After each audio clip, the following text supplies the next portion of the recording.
So morphologically speaking, the word collocation, we've said, is made up of two of the element location, locate, suffix ation, location, a place, and co, together with. So collocation, morphologically speaking, means together with. And so this is the meaning of collocation, word combination. Two or more words being used commonly together, customarily together, naturally together by native speakers. Our ability to use language fluently and effectively depends on, the secret is, the key to this ability to use language fluently is collocation. Developing, building up your collocational resource depends on a knowledge of lexical chunking. Your collocational resource, your collocational resource, not lexical resource, collocational resource.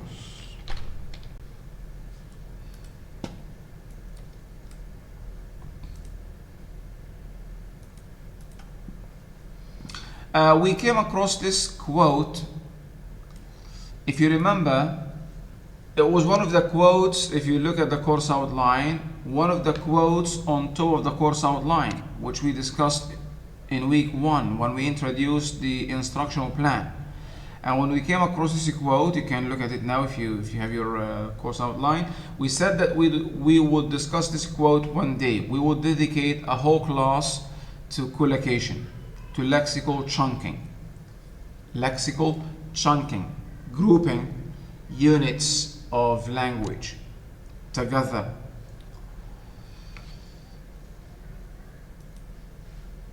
It is not sufficient to build up your lexical resource, your vocabulary. You need to build up your collocational resource. You need to pay attention not only to your vocabulary building, but also collocation building. So please, from now onwards, I want you really to consciously pay attention to collocations, word combinations, rather than individual items, words in isolation.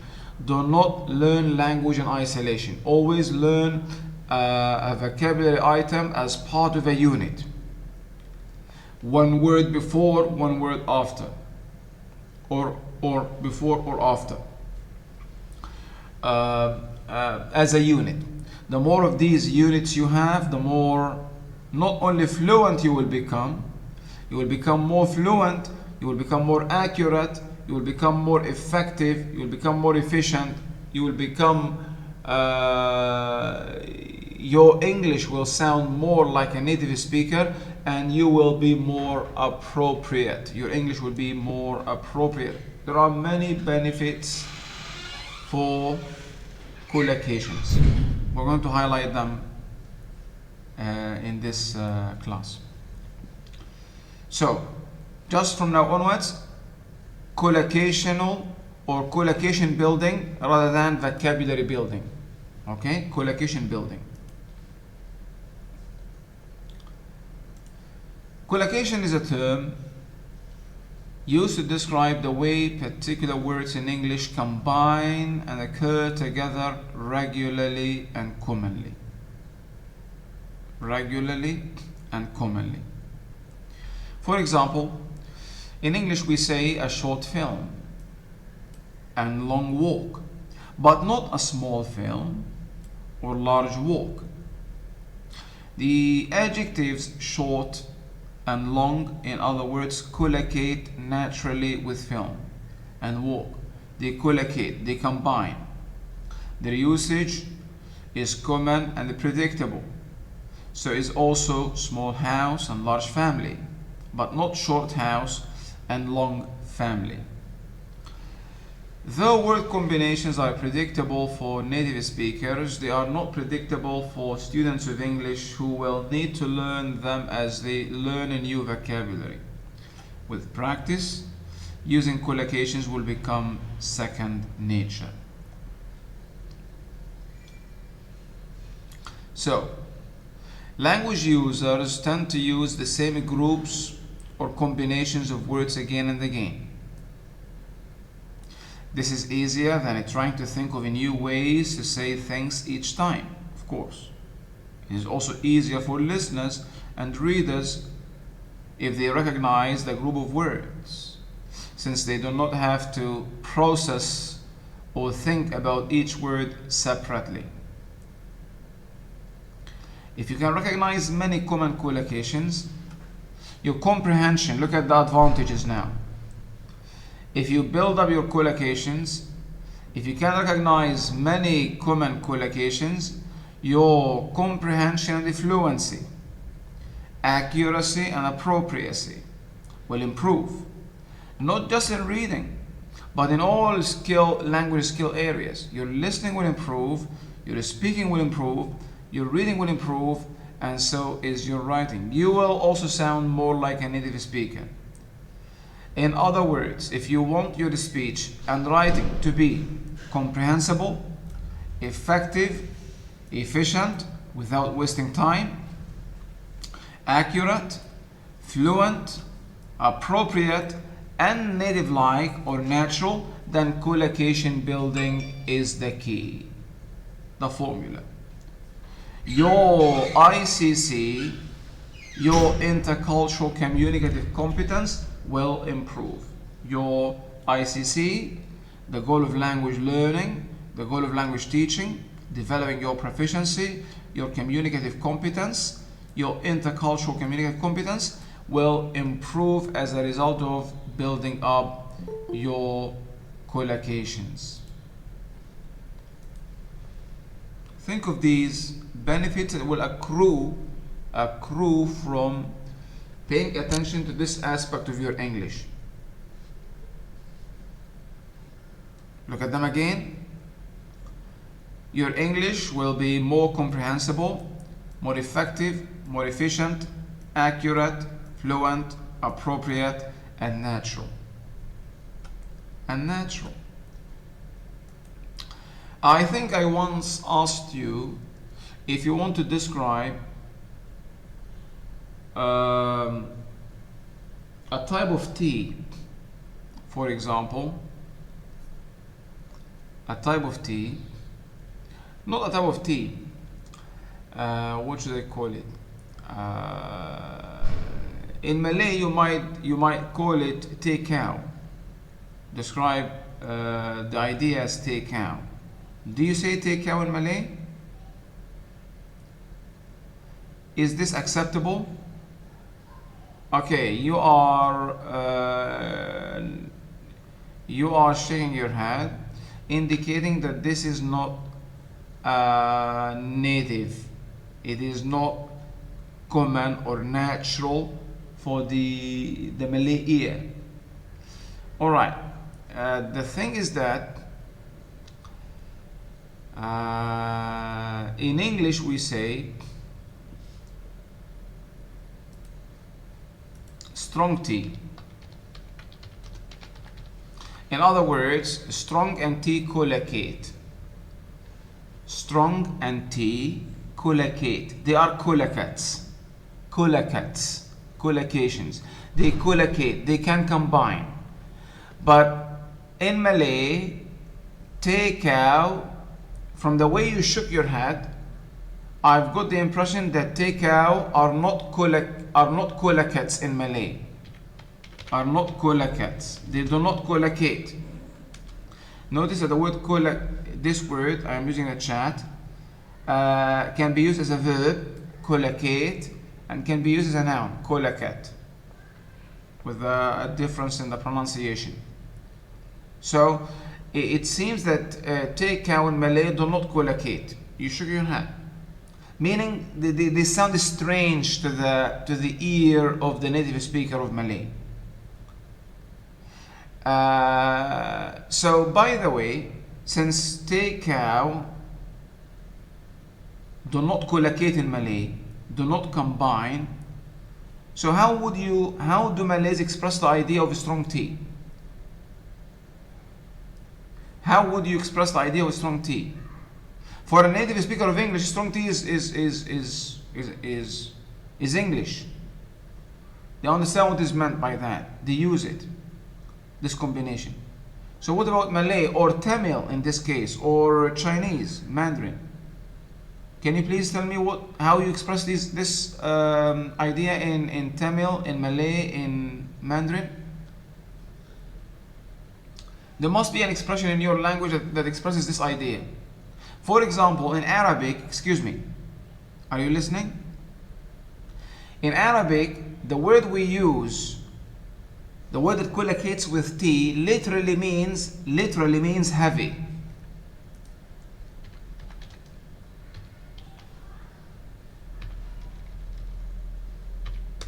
But of course, saying heavy T in English does not make sense. Meaning, if I want to translate, if I want to express the idea strong T in English, and I rely on literal translation, mental translation from my mother tongue into English, then I will not use the right word. Because in Arabic we use the word that means heavy. In Arabic, fine. But in English, heavy T does not make sense. Because heavy does not come with T, does not collocate with T. And so, if you know the right collocation, your language will be more effective, more fluent, more efficient, because you don't have to think. Now you are thinking. See how long you have been thinking, trying to find the right word? This is not efficient. You will be more accurate because the right words are being used. Instead of saying heavy T, which is inaccurate and will not make sense in English, and you will sound more like a native speaker, because in native speech in English, strong T, not heavy T. So I hope that you're beginning to see the benefits of building up your collocations. Again, I am still asking you the question: how would you express the idea of a strong T in Malay? By the way, you can say strong tea, strong coffee. And by the way, the opposite will be in English weak tea, weak coffee.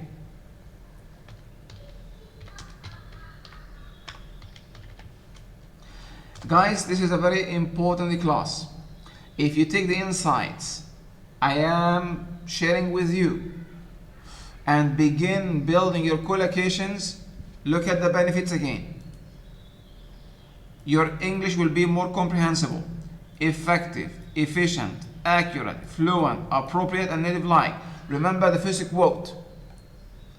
This is a quote taken from Jeremy Harmer, an English linguist. Our ability to use language fluently, and not just fluently, remember all the other benefits, accurately, appropriately, effectively, native-like, and effectively depends on a knowledge of lexical chunking, meaning your collocations.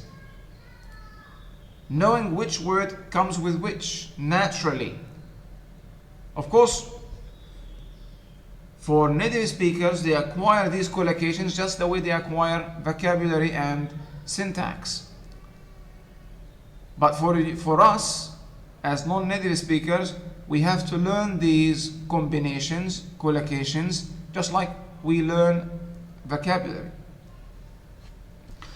So again, Kishan, how would you say in Tamil, strong T? What would be the literal translation of strong? How would you express this in Tamil?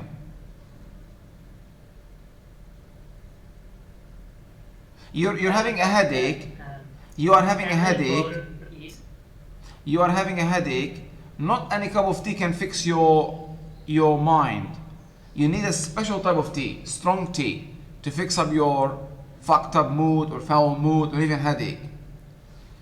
So what's the word that you use for strong to express this idea in Tamil? Give me the literal translation of it. So in Tamil, informal Tamil, we use a lot of English borrowed words. So for strong tea, we would say in a very Tamil sort of way, like strong and a tea, not a strong up on a tea, like put make a nice strong cup of tea. But you're using the same word as strong. Yeah, because informal Tamil borrows a lot of English words. What about formal Tamil? In formal Tamil, I'm not quite educated in Tamil, but formally, Okay, think about this with your father when you, Valvana excuse tea, me, when you go back home, which discuss means this. quite thick. When you go back home, discuss this with your father. Okay, what about, let's take a Malay. Zati, how do you express this idea in Malay? Probably I'm not sure because, but I think that most of my family they would say just like a cow like that. But when I asked you at the But I beginning, rarely when use I it. asked you about takeout, most of you found the expression strange, which means Because that in Malay these words do not collocate. It will sound like I am a non-native speaker if I use them. So you are, let's say that you are a translator now, Zati. You want to translate, you've come across this expression while translating or interpreting. Someone is speaking, you're interpreting or written, and you want to express this idea in Malay. How would you express it? In something understood by Malays, natural to their ears. I think we barely use that term take cow because yeah, like Ila Shafira just said just now, usually we Notice just Zati, like excuse me, get Zati. tukar. Notice that Arabs use the word heavy. In other words, if I use the word strong in an Arabic country to say strong tea, if I use the word strong, I will not be understood, and people will look at me strangely. They will recognize that I am not an Arab if I use the word strong. But heavy, fine. And if we reverse this, if I go to England and I ask for heavy tea, excuse me, sir, what do you want? A cup of heavy tea. I translate from my own language. Heavy tea. Sorry, sir, we don't have this tea. Strong tea? Sure. Just a minute, please. Okay, let's take Asta. Asta, what do you say in Chinese? Mandarin. How do you express the idea of strong tea in Mandarin? This is just an example, guys. This is just an example.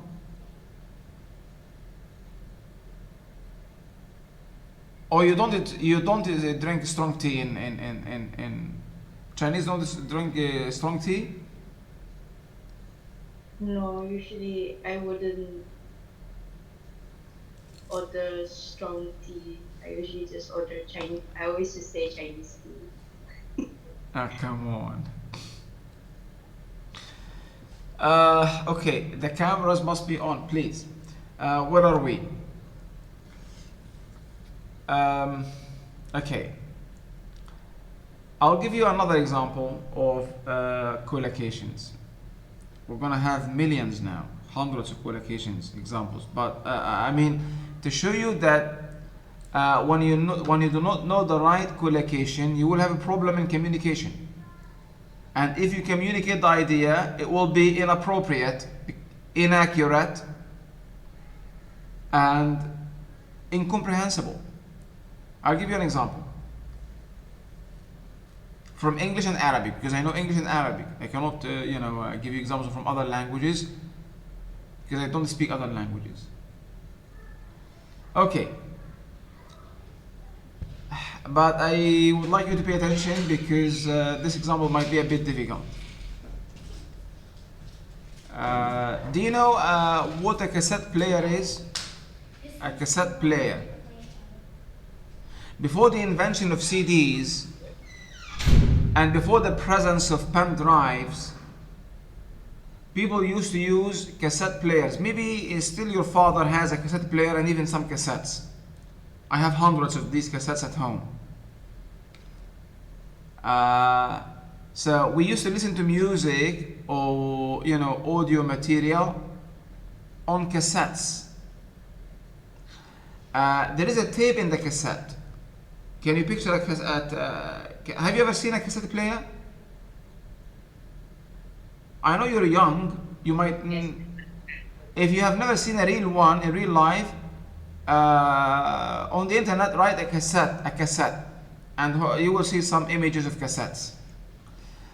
Now cassettes are old-fashioned. No one uses cassettes anymore. Even CDs are becoming old-fashioned. Disruptive technology. Where are we? Now, sometimes a faulty cassette player, the machine playing the cassette, if it's faulty, if it has a problem, the tape, can you imagine the tape?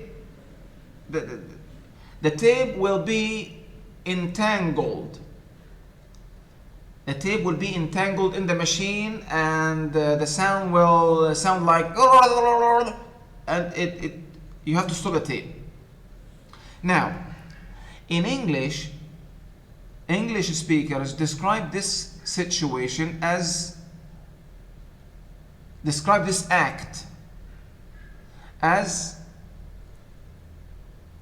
eating the tape, eat the tape. The cassette player eats the tape or has eaten the tape. It needs to be repaired, serviced, it eats the tape. The tape has been eaten. The cassette player has eaten the tape. So they use the verb eat.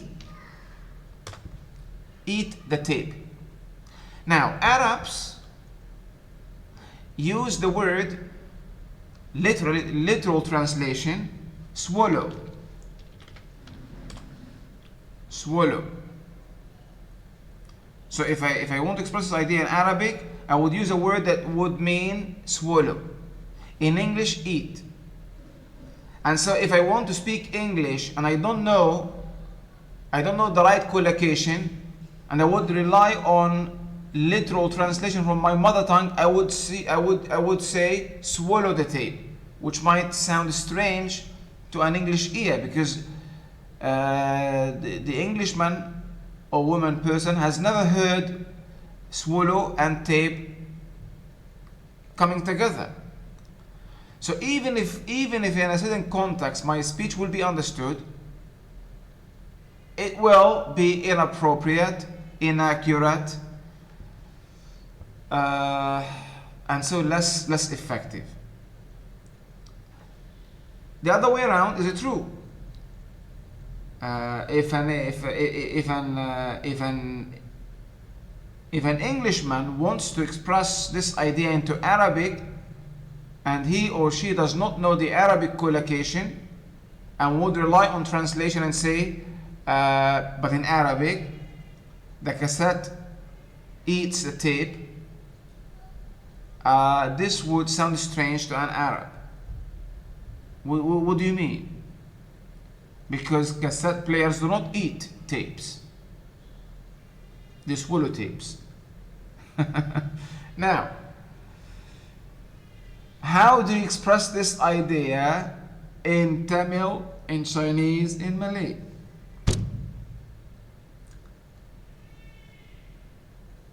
If you want to translate this, let's say your job is a translator, and you've come across the expression, the collocation, eat the tape. How would you express this idea to Tamils who do not speak English, to Malays who do not speak English, to Chinese who don't speak English? Arabs say swallow. The English eat. What about the Malays? What do they say?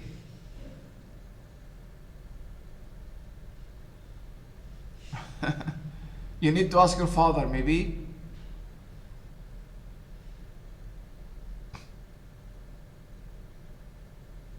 Maybe you need to ask your father because you've never used a cassette player in your entire life. But your father did. Your mother did. So maybe because if you have a cassette player, one day you're bound to have the tape being eaten. One day. One day the tape will be eaten. So there must be an expression in your language for this idea. Yes, Kishan. Yes, Esther. Yes, Zati. I am asking you, how would you translate this? What about Satya one? Yes. Let's say that you have come across this sentence in English. Excuse me. Excuse me. Don't use this cassette player. It eats the tape. Let's say that you have come across this sentence and you want to interpret it, if it was spoken, or translate it into your native language. How would you express eat the tape? You don't, of course, want to translate it literally because it will not make sense. And so, guys, I am making now a very important point. Attention. Pay attention. I am making now a very important point. Fluent communication. Are you listening? Forget about the sentence now. Fluent communication does not depend on literal translation or mental translation. It depends on collocation. Shall I repeat this? Fluent communication depends on collocation, not on literal translation. And that's why it's no wonder that that linguist said, remember the quote, that our knowledge, our ability to use language fluently and effectively depends on a knowledge of lexical chunking. Depends largely on a knowledge of lexical chunking. So let's now get back to the question. Come on, guys. You speak English. You have a diploma in English. You think that you are now... Come on, a sentence, translate it. Show me a translation and write the translation in the chat. Whether Chinese or Tamil or Malay.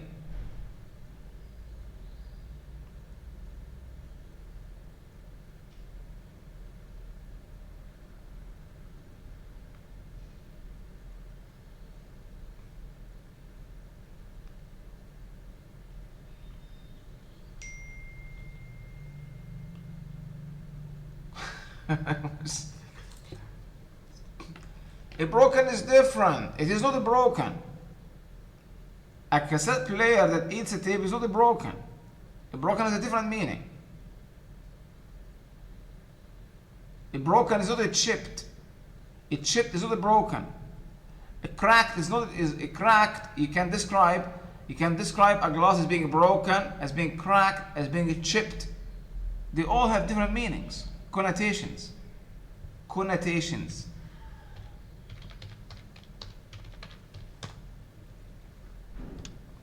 So broken does not convey the idea of eat.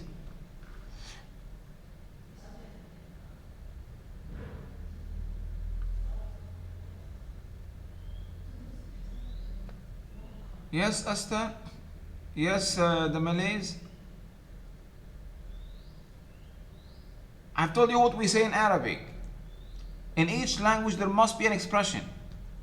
Do you speak Tamil, guys? Do you speak Malay? Do you speak Chinese? What's your mother tongue? What do you speak at home? Or do you speak English at home?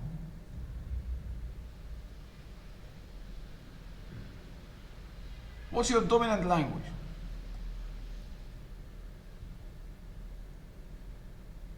Or you have no native language?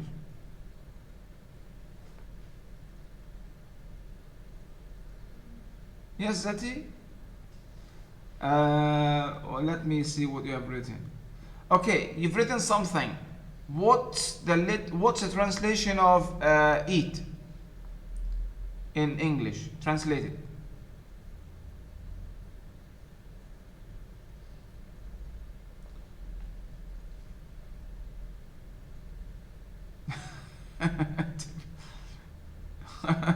We'll probably say مكان كساد. Satya 1. Satya 1. I want you now quickly to send a letter to your mother or any Malay friend saying that my cassette player makan cassette, and notice the reaction. Do they understand the expression naturally, or do they look puzzled at you? If they look puzzled, this is not collocation. If they understand quickly, then, but if they look puzzled, makan cassette, what do you mean? You can check this with a Malay outside the classroom.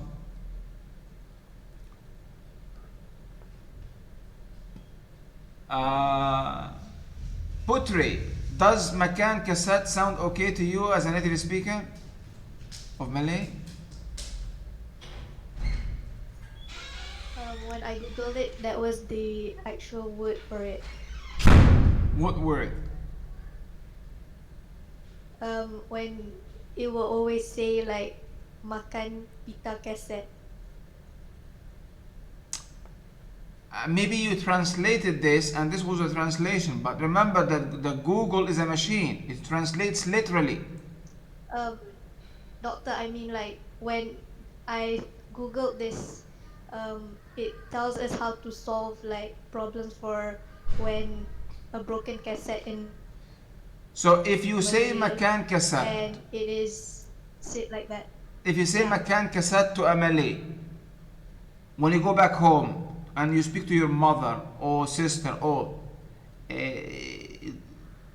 will they understand you perfectly well without being puzzled? This is a question of collocation. Because you will have to say This is a question of collocation.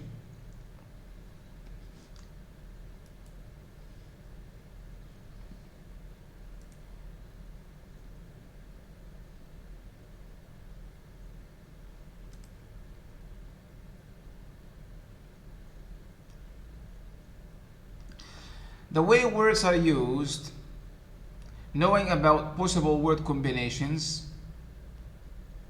eat the tape, strong tea, is an important aspect of learning a new vocabulary.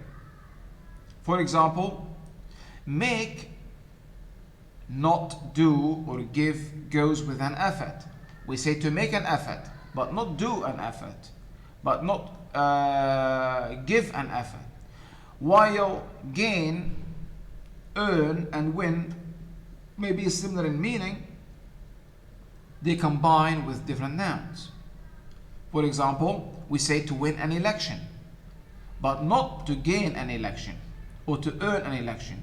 We say to win a game, to win a war, to win an argument, to win a competition, to win the admiration of someone or someone.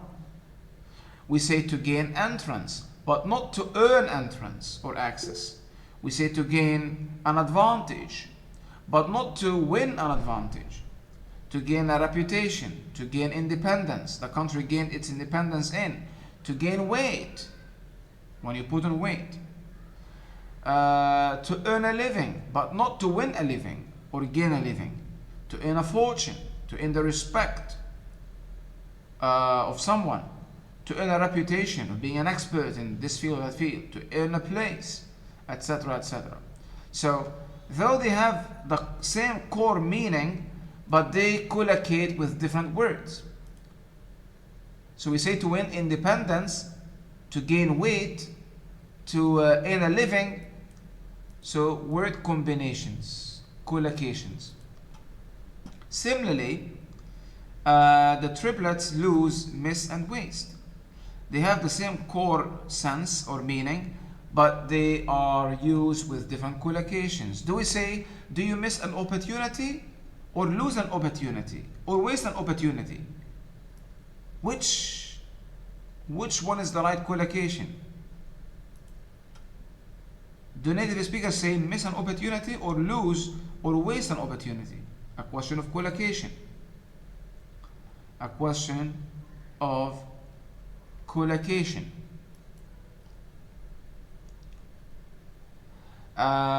Do we say to miss the bus or lose the bus? I missed the bus, not I lost the bus. Do we say a special case or a private case?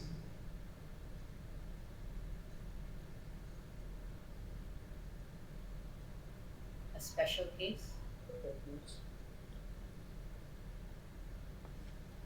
A question of collocation. Let's now watch a video about collocations and then come back to my presentation.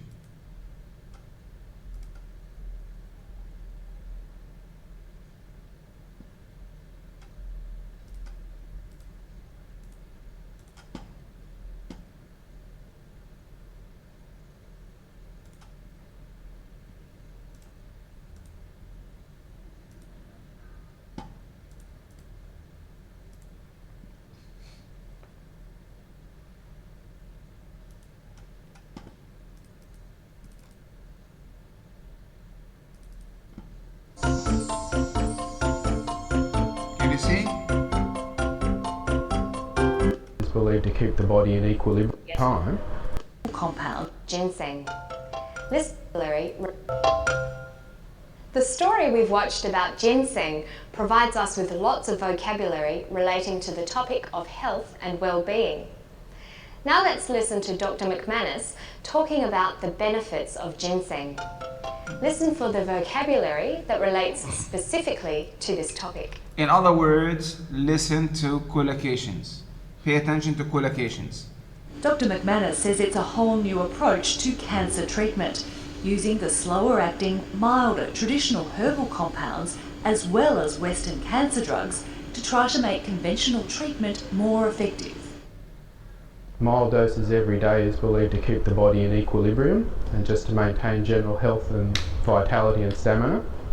And the other, perhaps more valuable application is when someone's dying. It's believed to have life-enhancing properties, so because of that it commands very high prices. I saw in Beijing in a herbal pharmacy there, one plant, a 50-year-old ginseng plant, worth $100,000. It's because of the active components increase with age over time. So a 1-year-old root is nowhere near as valuable as a 6-year-old root, and of course a wild 50-year-old root is incredibly valuable. He uses a lot of health-related words. He says doses, body, equilibrium, health, vitality, and stamina. Did you notice how these words were combined together? Let's listen again. Collocations. Mild doses every day is believed to keep the body in equilibrium and just to maintain general health and vitality and stamina. Dr. McManus says mild doses every day is believed to keep the body in equilibrium. The phrase mild doses is a collocation. In English, some word combinations commonly go together. These combinations are called collocations. There is no particular reason for these words to go together. They just sound right to a native speaker because of habit, history, or usage. Because of habit, history, or usage. So there is no logical reason why a certain word combines with another but not another. So they've happened to be used together through habit, history, and usage. So they customarily have been found to be used together through habit, through history, and usage. I mean, there is no logical reason why we say a tall man but not a long man, a long road but not a tall road, a high mountain and not a tall mountain, a tall building but not a high building.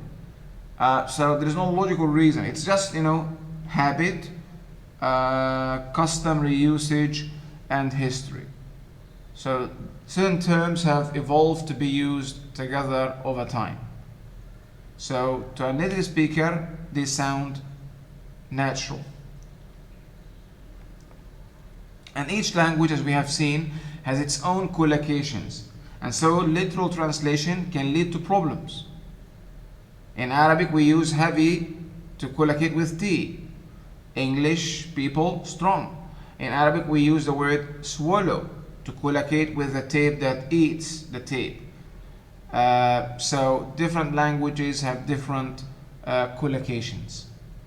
And so again, effective speech, fluent communication depends on collocations. How many of these ready-made, prefabricated chunks of speech, lexical and functional chunks. I love you, drive carelessly, once upon a time, in the morning, a valuable application, health enhancing properties, a tasteless meal, fasten the seat belt. The more of these ready-made units of speech, the more fluent, accurate, appropriate you will sound when you communicate. Back to the video. Where is it? Collocations occur in both noun phrases, like mild doses, and verb phrases, such as to keep the body in equilibrium. Let's look at some common noun phrase collocations. We say high prices. High collocates with prices. We don't say large prices or big prices, we say high prices. We say a tall building, not a high building.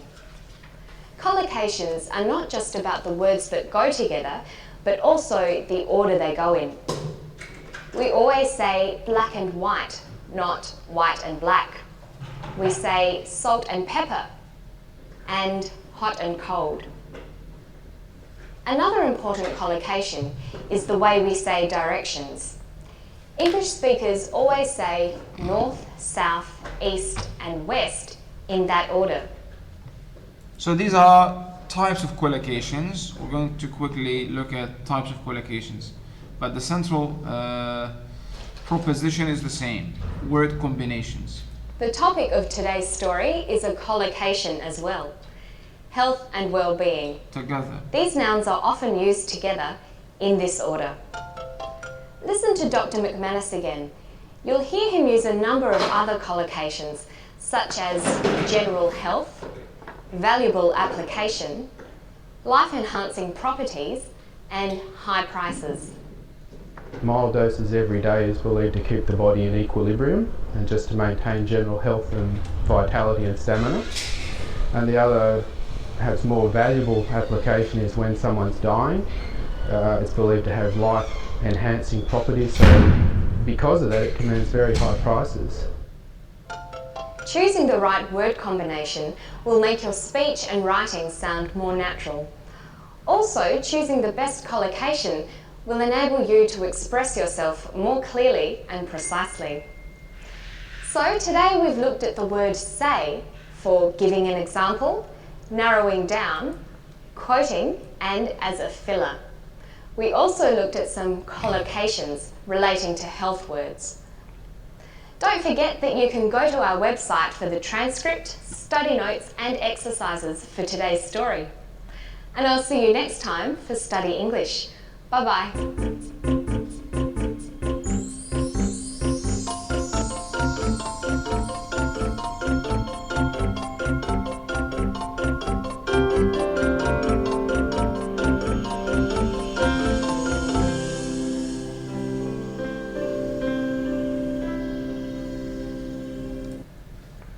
All right.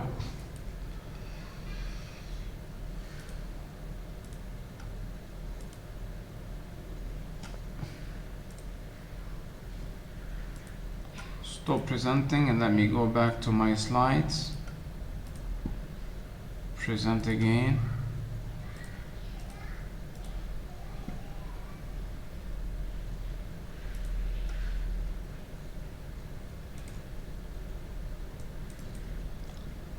Building up your collocations or collocational resource.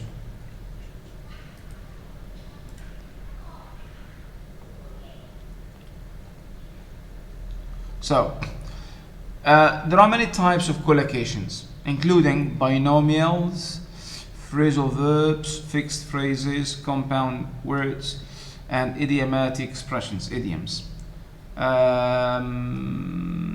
Lewis proposes, a linguist, that fluency is the result of acquisition of a larger store of these fixed and semi-fixed prefabricated items, which are available as the foundation for any linguistic novelty or creativity.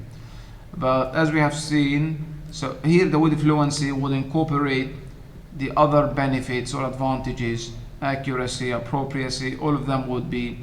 So fluency is the result of acquisition of a larger store of collocations.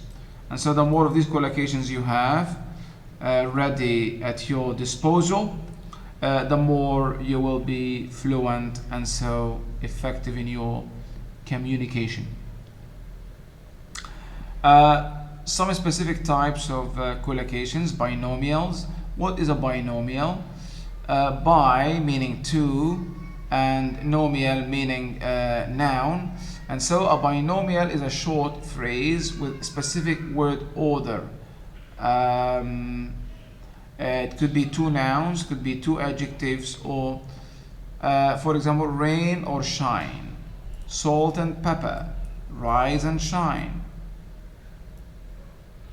pick and choose, safe and sound. He came from his trip or truck, safe and sound. Hot and cold, not cold and hot. Left, right and center, not left, center and right. Head and shoulders, not shoulders and head. So binomials are a type of collocation that follows a specific order. Loud and clear, he made his argument loud and clear. Hard and fast, dollars and cents. Black and white, not white and black. Fish and chips, fork and knife. Tired and tested, a method that is tired and tested. Spick and span, his house is a spick and span. Culture, vulture. So these are examples of binomials, type of collocation. Fixed phrases, these are idioms. These are phrases that generally do not vary in form, and so they cannot be understood from knowing the single word. So idioms have usually a metaphorical meaning. You do not understand them from the meaning of individual words. These include some very common phrases such as of course, and right away, by and large, by no means, with a view to, at any rate, ask him to come now, at any rate, give rise to, take into consideration, etc., etc.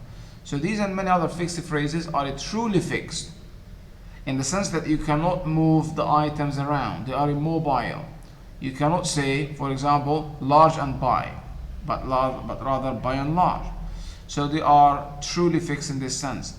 But there are other expressions that can, idioms that can be, there is some room for moving the items around or changing some of the items. For example, make up your mind, you can say made up. It can be ordered to made up your mind. I made up my mind.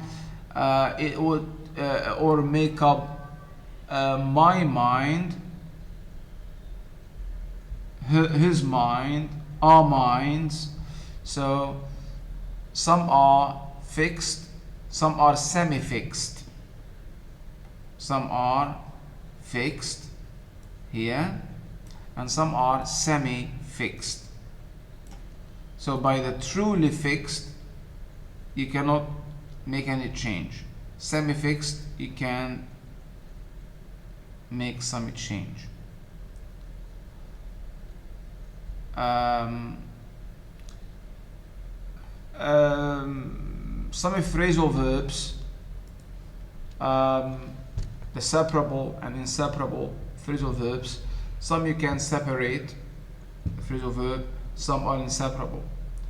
For example, to look up a word in the dictionary, or to look a word up in the dictionary. So the phrasal verb, the collocation look up, is separable.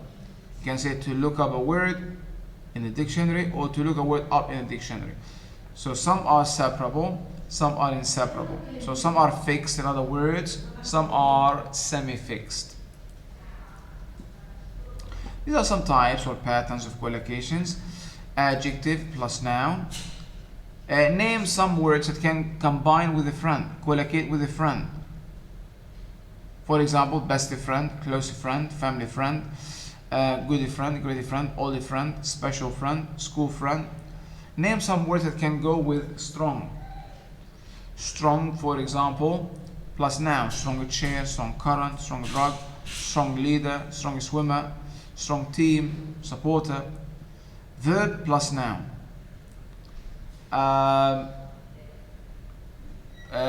Name some verbs that can go or combine or collocate with the friends. To become a friends, have a friends, make a friends, remain a friends, stay friends, and win friends. These are some examples. Verb plus adverb.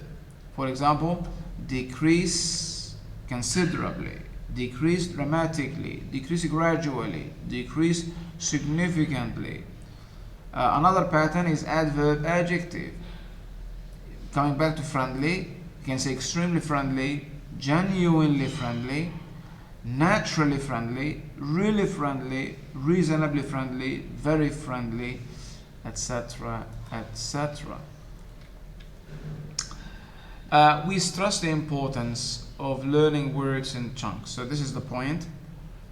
Our ability, as I have said, to use language fluently and effectively depends largely on a knowledge of lexical chunking. Why am I using the word largely?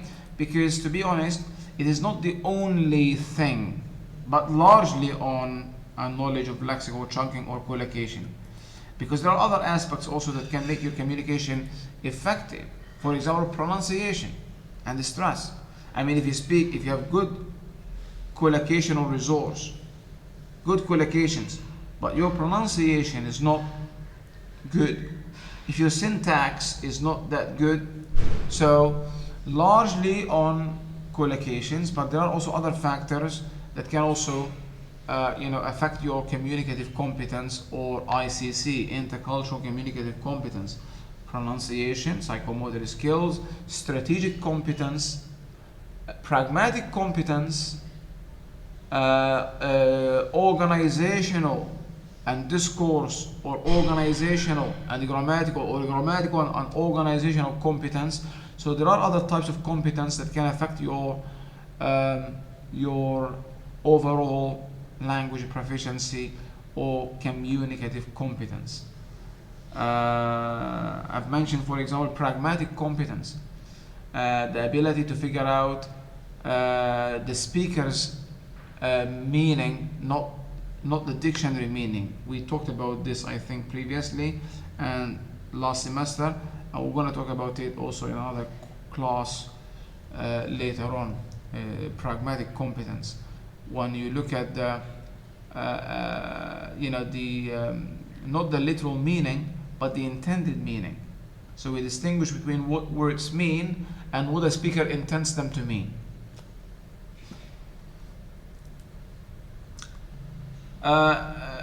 Language thus consists not of a traditional grammar and vocabulary, but often multi-word, prefabricated, made before, chunks. And so fluent communication does not depend on mental or literal translation, but rather on collocations, which are largely language specific, because in each language, as we have seen, some items collocate. Each language has its own collocations. A strong T, heavy T, eat the tape, swallow the tape, as examples. In English we say turn on the AC. But in Arabic we say ifta. I mean, the word would be open. In English we say switch off or turn off the TV. In Arabic, open, the word would be. And so if I want to translate, if I don't know that switch on or turn on or off collocates with, TV, AC, for example, I would use the wrong collocation, which would make my speech less effective. These are words that we customarily often put together. As I said, customarily often put together because of habit,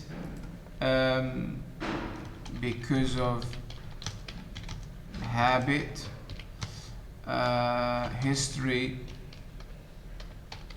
and usage over time.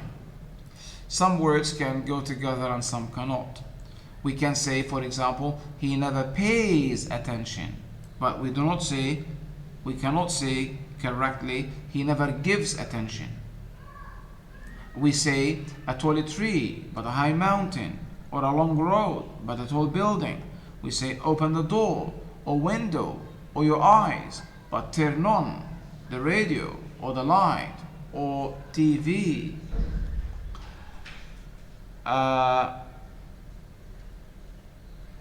We say miss the bus, a strong accent. He has a strong accent. When someone speaks a language and being influenced by his mother tongue. The car broke down. It's vitally important. Fasten your seatbelt. Go on holiday. Give someone a hand to a certain extent. A terrible pain. Deliver a speech. Deliver a baby. Deliver a blow. Deliver a lecture. Make a mistake. Make a decision. Make a mess. Tell a story. Tell a joke. Miss a lesson. Miss a person. Miss the bus. Start a family. Run a shop. Run a company. Tell the truth. Hard work. Heavy traffic. Strong coffee. A soft voice. Dry weather. Heavy rain. A great success. Lascivious thoughts. Erotic fantasy. Mild doses. Entrepreneurial mindset. Life enhancing properties. Deeply regret. Honestly believe. These are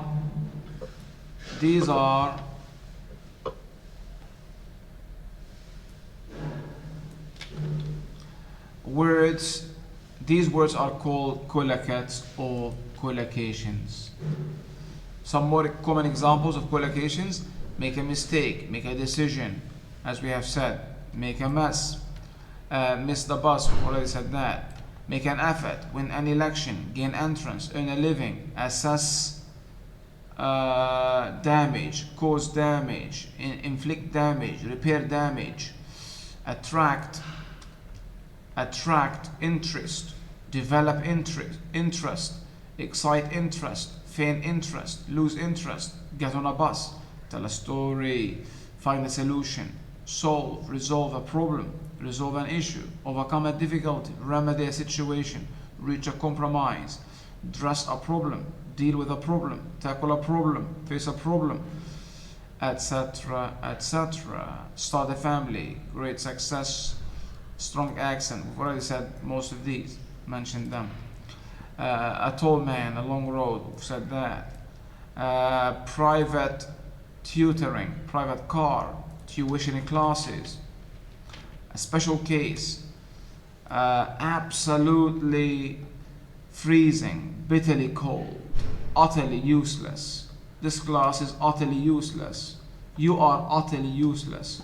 Completely satisfied with your class, Dr. Aladdin. It's unfucking believable. A big impact. Environmentally friendly. Fasten your seatbelt, we've already said. Analysis, look at prepositions also. Collocations. Analysis of benefit to, consistent with, interested in, comment on, satisfied with, grateful to someone, grateful for something.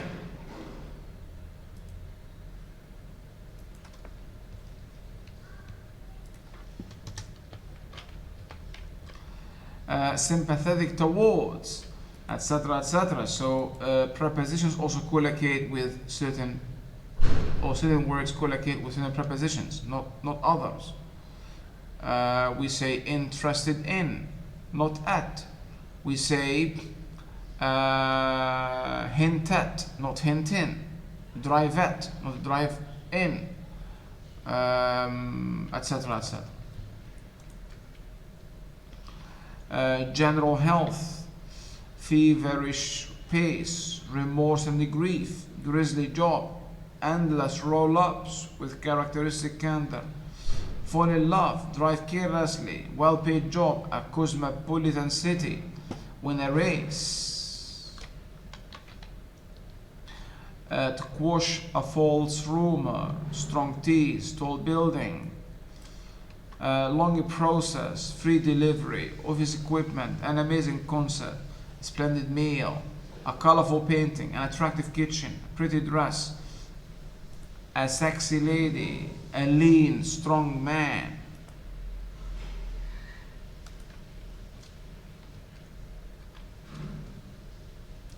A lean, handsome man.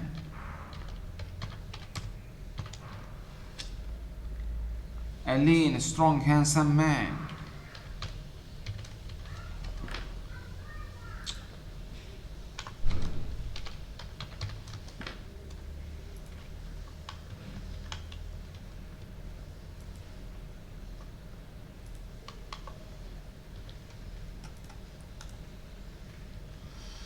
A superb actor, an excellent presentation, a magnificent collection, a beautiful woman, a lively home, an intelligent professor, a gorgeous view, a safe area, a proud parent, a comfortable bed, a talented comedian, a flexible policy, a well-behaved child, etc., etc., an optimistic attitude, a terrible accident, a dreadful incident, a tasteless meal, an isolated place, a god-forsaken village. Tanjung Malim is a god-forsaken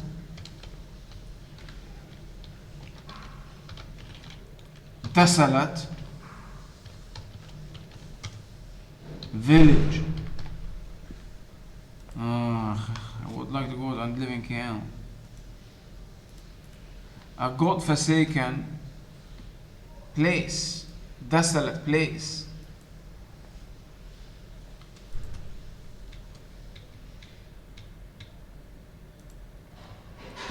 A lonely widow, frustrating time, a confusing situation, a disgusting smell, a shocking attack, a tense mood, a helpless feeling, a strict rule, a careless driver, a pessimistic view, an unfucking believable professor.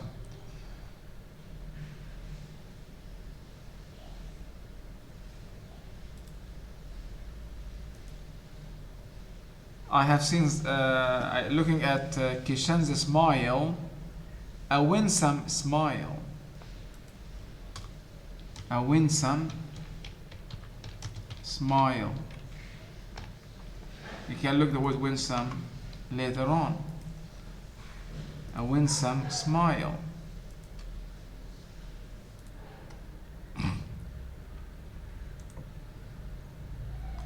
All right. I truly appreciate your offer. We strongly recommend, truly appreciate, honestly believe, deeply regret, fully recognize, sincerely hope, positively encourage. Collocations.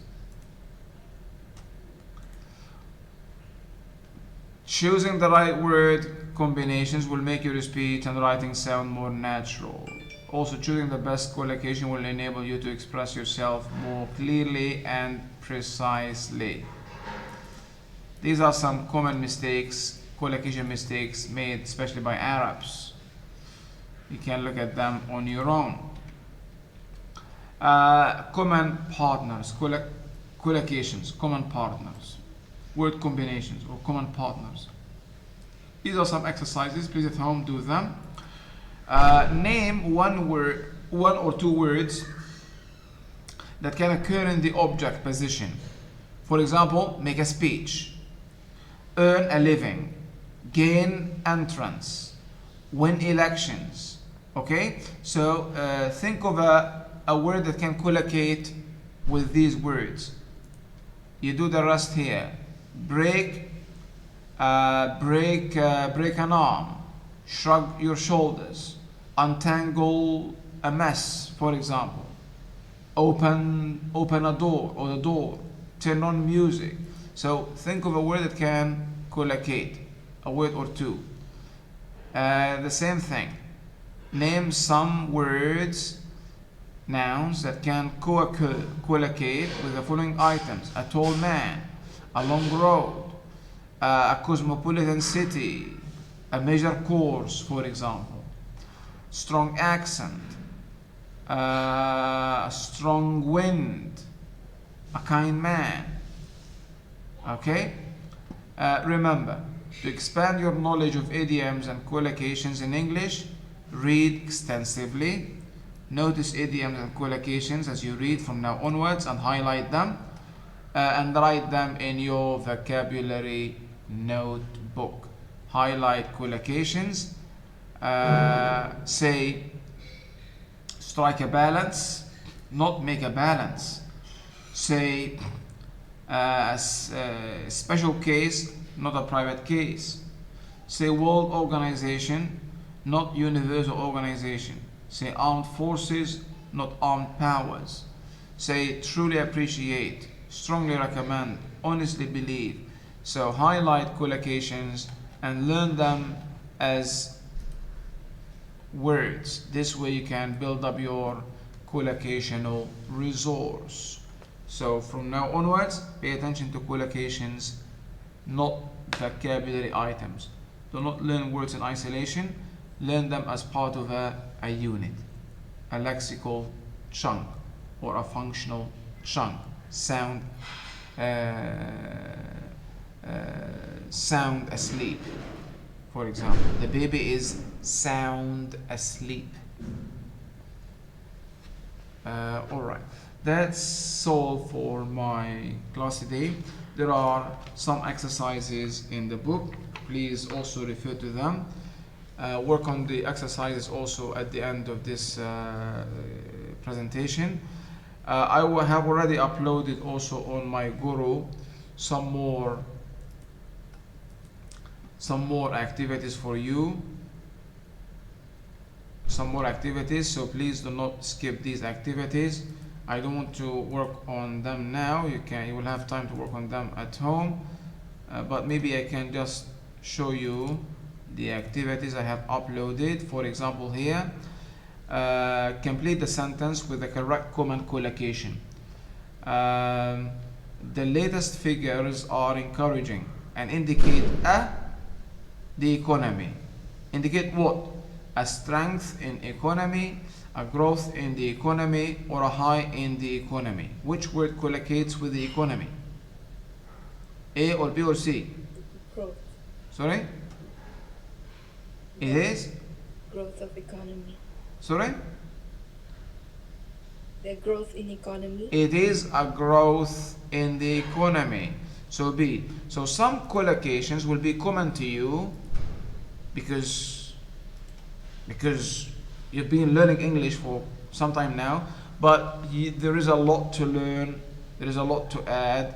So work on these exercises at home, look at the rest and work on them. In the textbook, if you look, for example, on page, in the textbook on page 97, you can see more examples of collocations: a handful of, a broad range of, get in line, place your order, hand over, take hold of, the whole experience, taken for granted, brushing your teeth, values, it embodies a revolutionary force, a complex interplay, a relatively brief period, twice a day, a single bite. On any given day, there are passages with highlighted collocations. Pay attention to collocations. Let your competence mushroom, your ability to communicate effectively be soar. Let it soar. Okay, that's it for today. Thank you for attending the class. We shall meet next week and we shall talk about skills. So we've been dealing with vocabulary now issues for 4 weeks, beginning with aspects of vocabulary. One of the aspects, 10 aspects we discussed was collocation, but we did not talk about it in depth. Now we have talked about it in depth. And a class about inferring word meaning from context clues, contextual analysis. A third class about morphemic analysis, where you try to guess the meaning based on a breakdown of the morphemes in a word. And this class is about dedicated to collocations. Beginning from next week, part 3 in the textbook, dealing with comprehension skills. Comprehension skills. Until then, I wish you a great weekend. If you have no questions, we can end the class. All right? See you. Au revoir. Au revoir. Au revoir. See you. Here is au revoir before I go, in case someone wants to learn it.